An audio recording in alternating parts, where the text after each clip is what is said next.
Hello everyone, hope you're having a great Friday. I am about to clean the pig pen. Not my favorite job. We gave them a water barrel with the pig nipple, and these feeder pigs just sit there all day and waste water. So they just make a mess, and I have to clean it a couple times a week now.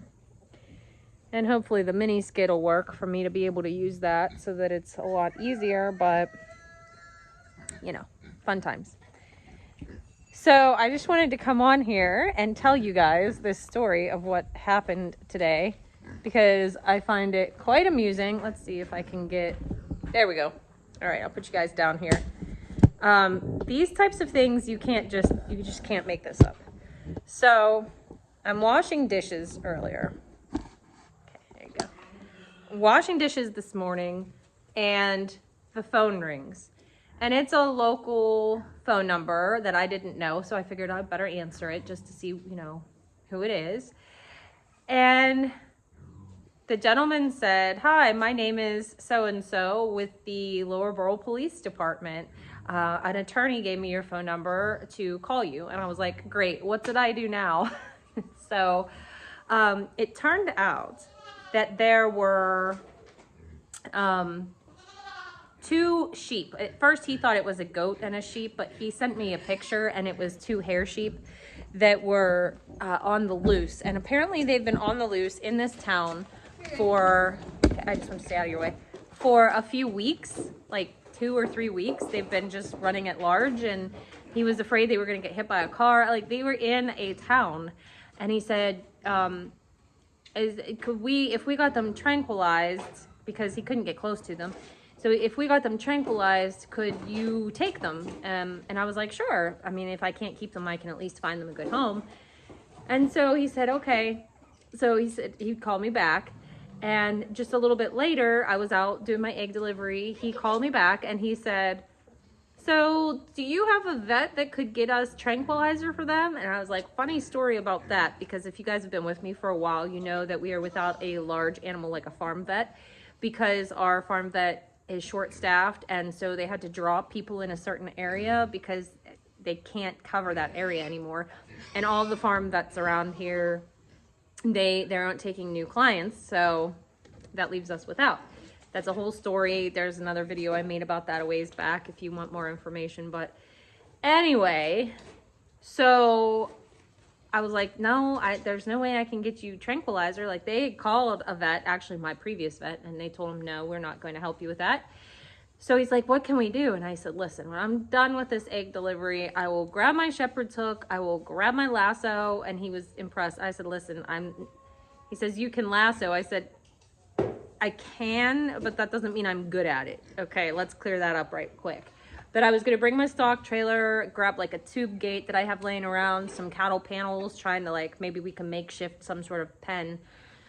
And yeah, I was fixing to go down there and rodeo some sheep, but it turned out that the owner, after 3 weeks, I guess found them and was trying to catch them. So he has my phone number. He said, because if it doesn't work out, then he'll call me and we're gonna go wrangle up these sheep. But hopefully the owner was able to get them back. So, I mean, that's crazy. That doesn't happen to normal people, I don't think. But, you know, here we are being abnormal. Is Tari taking a nap? She looks sleepy. Anyway, so that was my excitement for this morning. Not gonna lie, I'm kind of bummed that we didn't get to go down there and, you know, try to wrangle up these sheep. I think that would have been quite the experience. Quite the funniness. Yeah, that definitely would have been anarchy, for sure. But anyway, so tomorrow we are going to Gettysburg. A lot of people have asked if we are going to see Trump tomorrow in Butler. I had already planned to go back when he came, but unfortunately I made these plans quite some time ago, and I didn't think he would be back until later in October. So we aren't going to be able to go see him, unfortunately, but I am really excited to be in Gettysburg because I feel like that is such a special place. So I will be out there this weekend. I'll make sure to get some video footage for you guys. But yeah, I'm trying to get ready to leave to go do that. Do you know where the flashlight is? No, I sure don't. I'm sorry. It might be in the trailer. Hopefully the mini skid's gonna work because it hasn't been. I'm watching my chickens run around with an eggshell. Kitty's accomplishment. And I want to know where they got it from. Is it pretty turkeys? Okay. We had a turkey laying on a clutch of eggs that are not fertile. And when I saw these running around with an eggshell, I immediately thought that Did you tell them that's where it came from. Accomplishment? No. So our new kitty is already pulling his weight around here. He has already got a mouse, so we're really happy about that. He is just chilling like a villain right there with the goat, which is usually his accomplice, and Jade. Jade is like his punching bag. He likes to play with her, but sometimes he plays a little rough.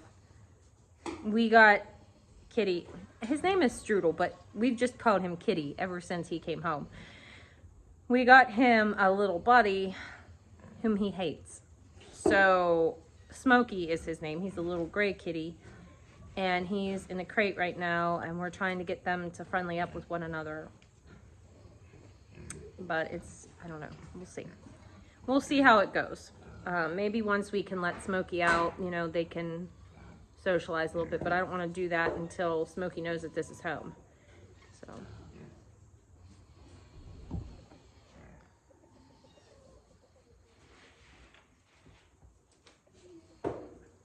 They do it all day long.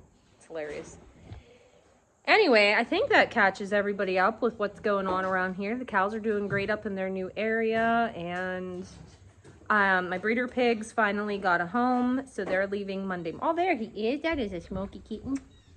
That is a smoky kitten. I love gray kittens. He loves to flip his box over and lay in it.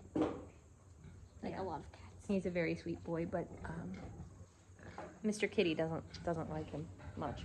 And Kitty just got neutered the other day, so it might take a little while for his testosterone to kind of go away.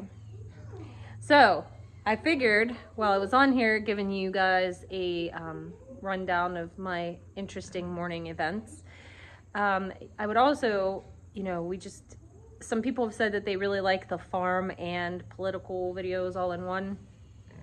So I guess we're going to do that now. There's certainly enough to talk about to keep us current and going. So, yeah. I've been just kind of trying to follow along with the events down in North Carolina, Tennessee, Georgia, all of that. There's so much going on that it's really difficult to keep it all straight. And I have to be honest with you, it's quite mentally taxing. Like I said before, these types of things, they rest heavy on me, probably more so than most people.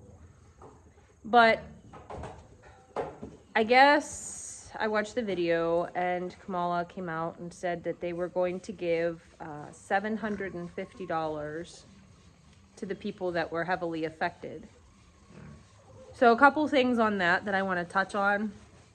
We all know that that's a bunch of bullshit considering how much money they send to everybody else in the world. That being said, I understand that FEMA is out of money. And from what I'm understanding, and this is actually from them, they just built a massive welcome center in California for illegals. So that's cute. But more facts on the $750. I mean, like Jeff just spent $750 the other day on groceries, and the Sam's Club membership automatically renewed, and we had to go get grain for the animals. I mean, poof. So $750, where does that really get you? It doesn't get you very far. But no, he doesn't sound happy at all. But $750. From what I gather, this $750 is given per household, not per person. So there's that. But also, you have to go online to apply for this.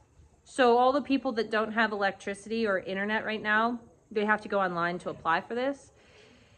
Not only that, they have to apply, which is ridiculous. If they're within the right area, good, but they also have to meet financial requirements. So basically, people that are already on assistance are the ones that are qualifying for this. And also, they're only giving it to people that don't have homeowners insurance. This is what I hear. If I'm wrong on this, correct me. I have listened to a couple videos where people were helping people apply for this, and that's what they were being told. So this is going to be very far and few in between. And also the $750 comes on a nice little plastic card. You know, they electronically deposit it into your bank account. What good is that going to do you when you can't use a debit card? I don't know. So this is what's going on as far as helping goes. They're out of money. What tiny money they're giving to very few people. They might as well just not.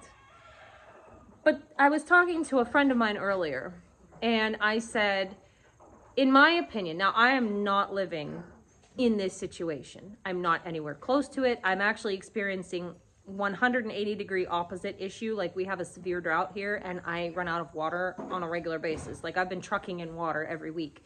Our well has collapsed, and our other one is suffering horribly. So, like, we're on the other end of the spectrum here. But I'm trying to put myself into shoes, and I'm trying to think of how I feel. And although I cannot fathom how this is, okay? I'm not trying to be insensitive or whatever.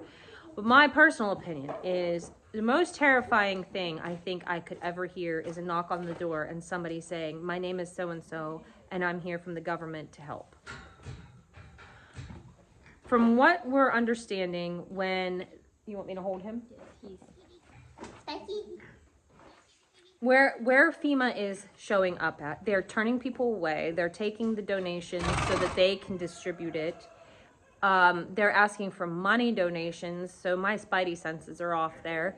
They're telling people that they need to not... Pete Buttigieg came out and told everybody that, so like independent people, individuals that have drones that are trying to look for people that are missing, they told them to take their drones out of the airspace, that they're not allowed to do that. I've seen countless people that had private helicopters going up that they were told, you know, you can't go up in the airspace. You will get arrested if you go again. I watched like people that were retired military or still in, but they were off duty, that were up helping from Florida, and his accounts on all this. Basically, what help the government is giving, they're coming in and they're taking over. And I think that that's not needed. Like, I think right now more than anything, we need teamwork. You need people that come in and say, okay, here's how we're going to do this. If you all want to help, I'm going to give you all jobs and let's go. That's what needs to be done. This friend that I spoke to earlier said that he went to, that they were at Katrina when that happened, and that FEMA was behaving the same way. So this is not new. I guess this is just a response, and what the reasoning is for that, I don't know. But I almost feel like if it were me in these circumstances and they showed up, I would tell them to pound rocks. Get out. We don't want you here because you're going to create more problems. We don't want you here. We don't want you scoping out our land. We don't want you... Owie! That scared him. Yeah. He's like a little rose bush with them claws, aren't you? You're just like, here, be calm. Okay. Anyways, that's just my kind of personal opinion. And I think the people in the Appalachian region and on down into Georgia and stuff, I think they're doing a really great job of looking after each other. They're clearing roads, they're building small bridges, they're finding people, they're rescuing people, their pack mules are taking goods up into the mountains for people. Can more be done? Yeah, I mean, I personally think every single helicopter that the military has on this side of the country needs to be down there looking for people. That's not happening.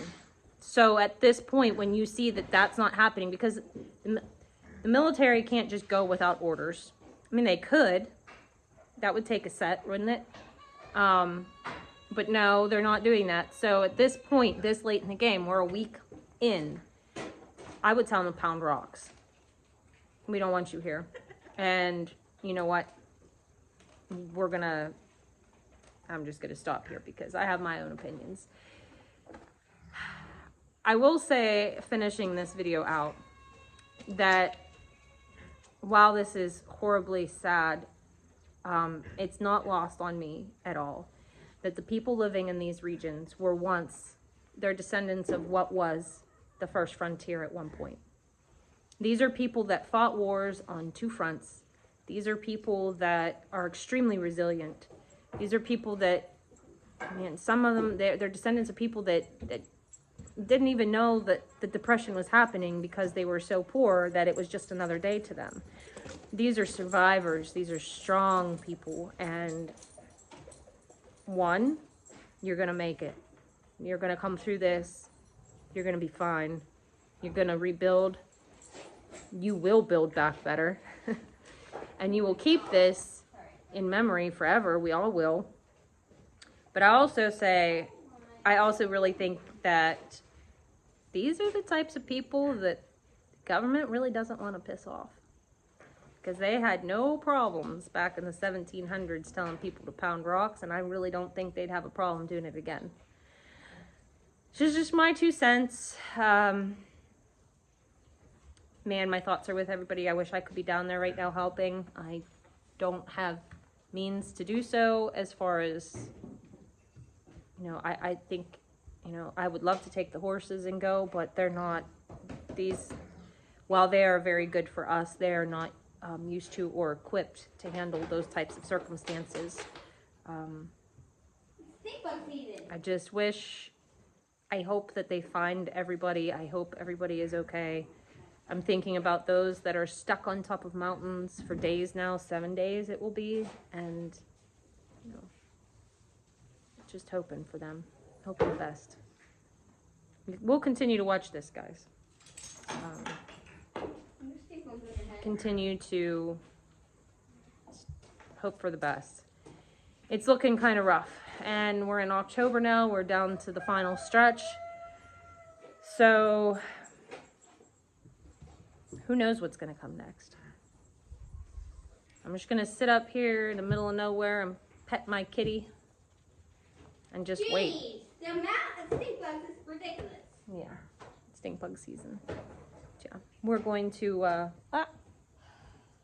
George. Yeah, probably people as well. We're just going to wait patiently for the next BS to come through, I suppose. Anyways, guys, I hope this video finds you well. I have to put this adorable little kitten down, and I have to go clean this pig pen. I don't want to. I'd rather sit here and talk with you guys. Anyways, guys, I hope you have a great day, and we'll see you in the next video.